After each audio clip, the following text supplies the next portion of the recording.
जय श्री कृष्ण। साथियों, दर्शकों को जय श्री कृष्ण, राधे राधे। आज हमारे मोक्ष ज्ञान 99 चैनल पर आपका स्वागत। साथियों, ये सब्सक्राइब करें, शेयर करें, कमेंट करें, कुछ न कुछ करते रहें। ये आपका अपना चैनल है।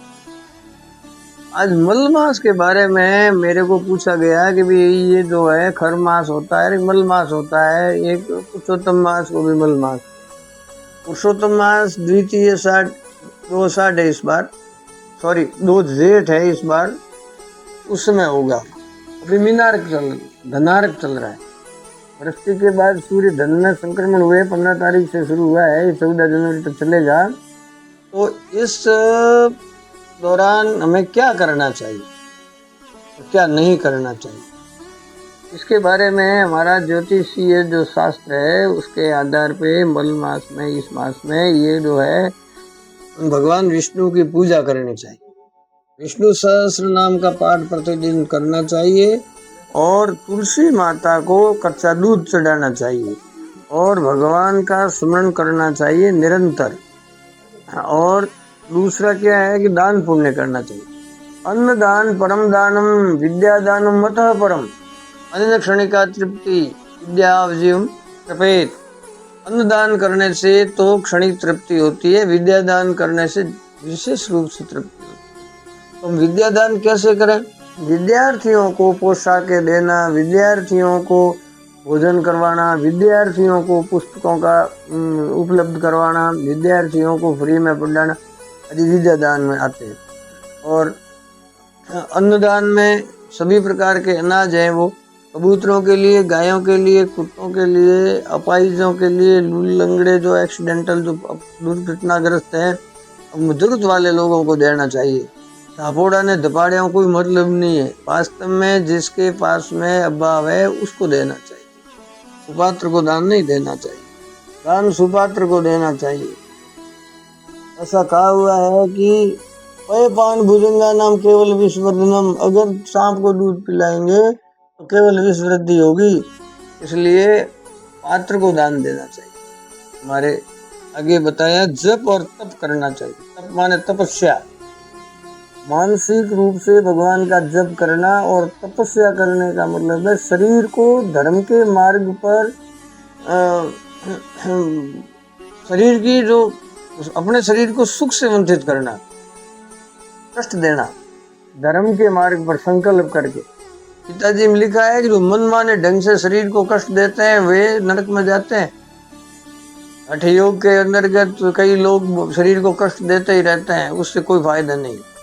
हमको शरीर को कष्ट धर्म के मार्ग पर देना है, एक समय भोजन करना या उपवास करना, या कई प्रकार के जप होते हैं।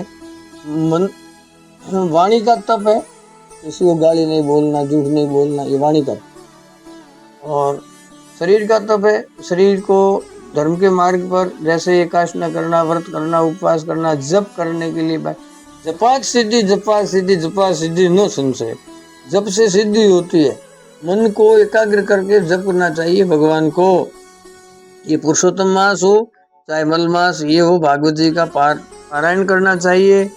व्रज भूमि की यात्रा करनी चाहिए। धनारक में व्रज भूमि की यात्रा करने से सारे पाप नष्ट हो जाते हैं। गोवर्धन जी की परिक्रमा करना और यमुना जी में स्नान करना, वहाँ के बिहारी जी के दर्शन करना, वहाँ पे सत्संग कथाएं सुनना, जमीन पर सोना, और शरीर और मन को शांति मिलती है जमीन पर सोने से। इस तरह से ये आगे लिया क्या न करें। मांगलिक कार्य नहीं होते, शादी, सगाई, गृह प्रवेश, विवाह आदि जो भी नए काम शुरू करना है, नया व्यवसाय करना है, नया टांका बनाना है, नई वाहन खरीदना है, ये वर्जित है। और मांस मदिरा का सेवन करना बिल्कुल वर्जित है, नहीं करना चाहिए। अगर आप जर्दा खाते हैं, गुटखा खाते हैं, बीड़ी सिगरेट पीते हैं, किसी प्रकार का नशा करते हैं, तो आपका व्रत किया हुआ निष्फल जाएगा। कितना ही व्रत करो कोई फायदा नहीं होने वाला है।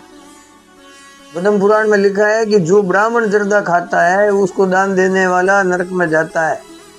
रावण चांडाल की योनि में अगले अगले जन्म में चांडाल बनता है। चांडाल कौन होता है?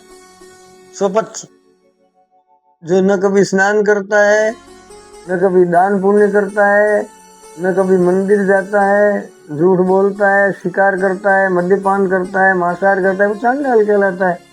अगर ब्राह्मण ऐसा करता है तो ब्राह्मण भी चांडाल है। चांडाल कोई जाति विशेष नहीं होती है, कर्म से चांडाल होता है। ब्राह्मण भी कर्म से चांडाल हो सकता है। जन्म ना जाए थे शूद्र, जन्म से सब शूद्र होते हैं। शूद्र एक कोई जाति नहीं है। शूद्र कर्म करते हैं, जो नीच कर्म करते हैं, जो नहीं करने चाहिए ऐसे कर्म करते हैं, जो सामाजिक बुराइयों को अपनाते हैं। शराब पीना, मांसाहार करना, मांस मछली अंडे खाना, झूठ बोलना, शराब पी करके उल फैल करना, अपने बहन बेटी की इज्जत न रखना, ये सारे हैं वो चांडाल कहलाते हैं। चाहे किसी जाति में जन्मे हो, वो चांडाल होते हैं। शुभ विवाह और तुलसी पत्र तोड़ना शुभ नहीं माना गया है। तुलसी को हिलाओ, नीचे पत्ता गिरा हुआ है, वो लेकर के 40 जल करना चाहिए। इस तरह से मलमास के दौरान परहेज करना चाहिए। 15 या 16 दिसंबर से शुरू करें तो आपको मलमास का फल मिलेगा। आज नहीं, अगले में मिलेंगे। आपको मलमास के बारे में बताया। आगे धनारक आएगा, जब धन राशि में सूर्य जाता है।